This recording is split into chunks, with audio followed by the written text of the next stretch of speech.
Hi hello నమస్తే welcome to our channel.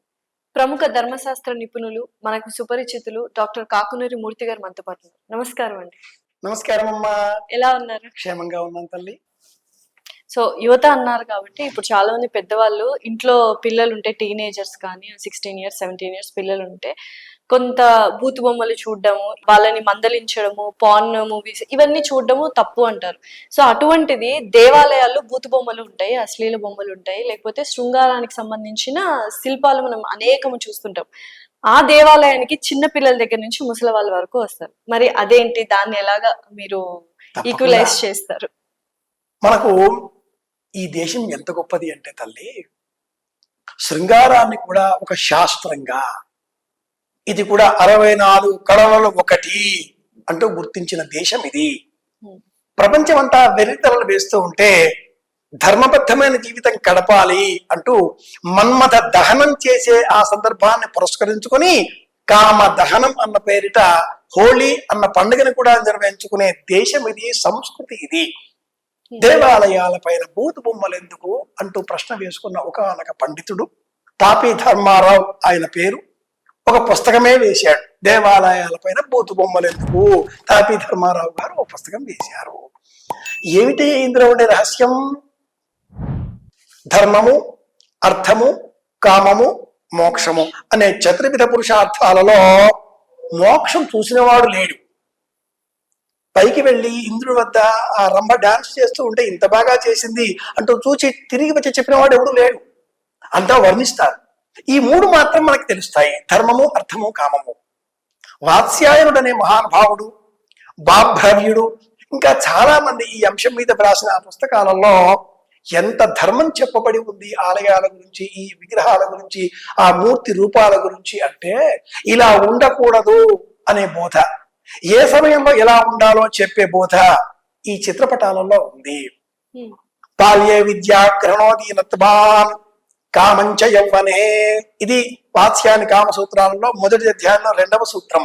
కామంచ యవ్వనే, బాల్యము, విద్యాభ్యాసము, బ్రహ్మచర్యము, గృహస్థము, వానప్రస్థము, సన్యాసము, ఇలా పరిపరి విధాలుగా ధర్మం వ్యక్తి జీవితాన్ని మరల్చేటటువంటి సమయంలో దేవాలయాల పైన బొమ్మలు, వాటి గురించిన దృక్కోణాలు.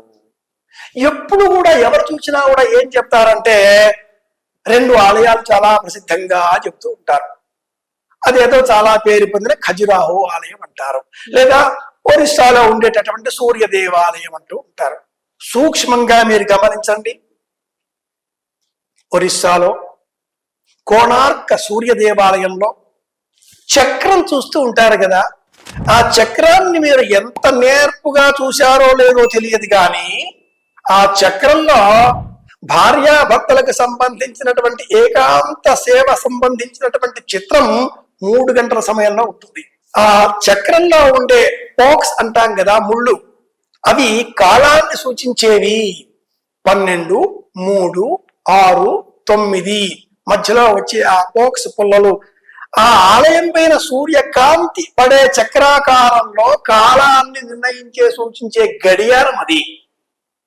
ఆ గడియారంలో శృంగార భావానికి సంబంధించిన చిత్రపటం 3 గంటల ప్రాంతంలో కనిపిస్తుంది, ఇంకెక్కడా ఉండదు.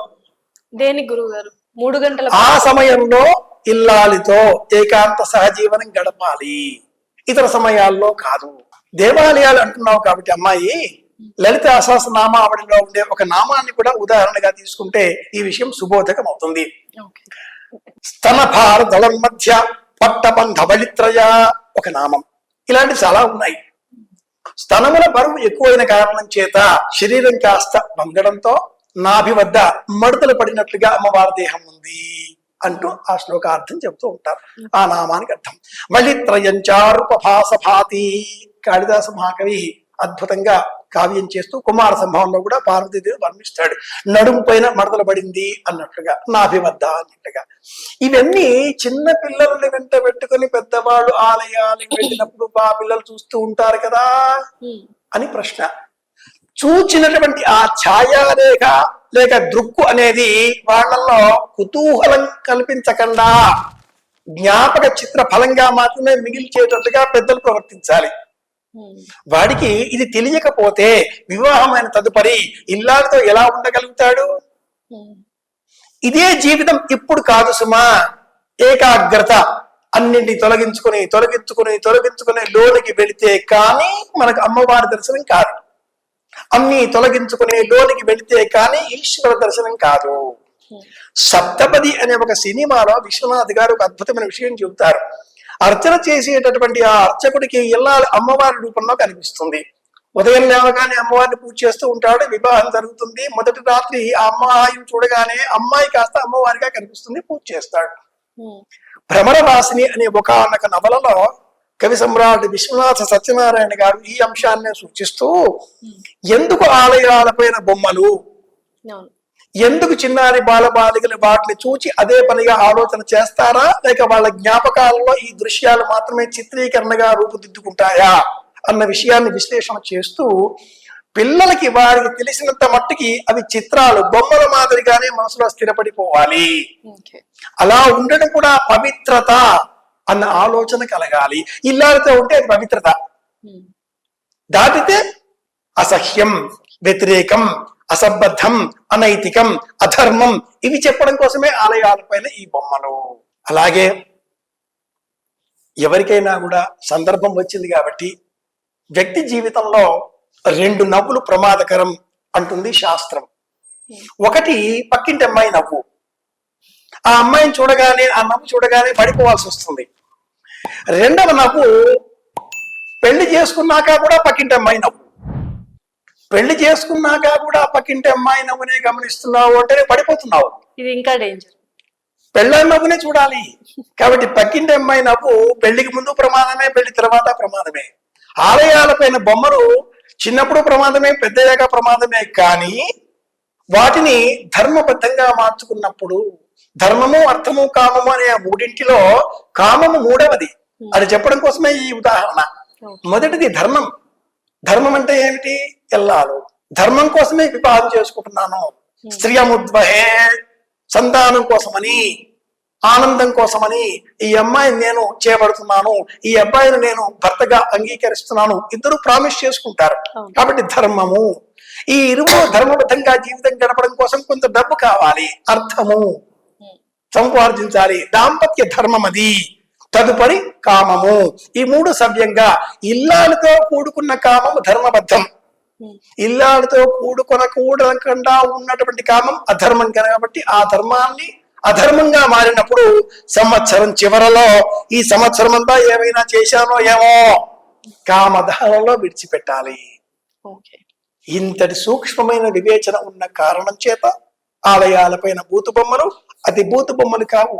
ధర్మబద్ధమైన శృంగారాన్ని బోధించేటటువంటి శాస్త్రబద్ధమైన మార్గాలు. వాటిని అలా కాకుండా అసభ్యంగా ఆలోచన చేస్తే లలిత సహస్రనామావళి కూడా మనకు అసంబద్ధంగానే వినిపిస్తుంది. శ్రీ వెంకటేశ్వర ప్రపత్తి కూడా కమలాకు చచూచుక కుంకుమతో నియతారు నితాతుల నీలతలో కమలాయతలోచనలో కపతే. శ్రీ వెంకటేశ్వర ప్రపత్తి కూడా కమలాకు చచూచుక అనగానే దురర్థం కనిపించవచ్చు, దుర్మార్గులకు వినిపించవచ్చు. కాటుక కంటినీరు చనుకట్టు పయింబడ ఏల ఏడ్చదో హాటక గర్భురాని అంటూ భాగవతంలో చెప్పిన పోతనామాచుడి పద్యం కూడా దుర్మార్గులకు చెడ్డగానే వినిపించవచ్చు. చూచే దృష్టిలో ఉంటుంది లోపమంతా కూడా. ఆలయాలపైన ఉండే బొమ్మలు కూడా చూచే దృష్టిలోనే లోపం ఉంటుంది. రంధ్రాన్వేషణ తత్పరులైన వారు మాత్రమే ఆలయంలో ఉండే ప్రధాన అర్చామూర్తి పైన కాకుండా గోపురాల పైన ఏమున్నాయి, ఎక్కడ ఏమున్నాయి అంటూ సెల్ ఫోన్ ని జూమ్ చేస్తూ ఫోటోలు తీసుకుంటూ ఉంటారు. సీతాదేవిని అమ్మగా చూసిన వాడు ఆంజనేయుడు. సీతాదేవిలో ఇల్లాలను చూసిన వాడు రావణాసురుడు. మనం రావణాసురుడు లాగా ఉందామా, ఆంజనేయుడి లాగా మారుదామా? ఆలయానికి పెడితే మనం ఎలా ఉండాలి, మనం ఎందుకు నేర్చుకుందాం. డెఫినెట్లీ. శుభమస్తు. శుభమస్తు గురువు గారు.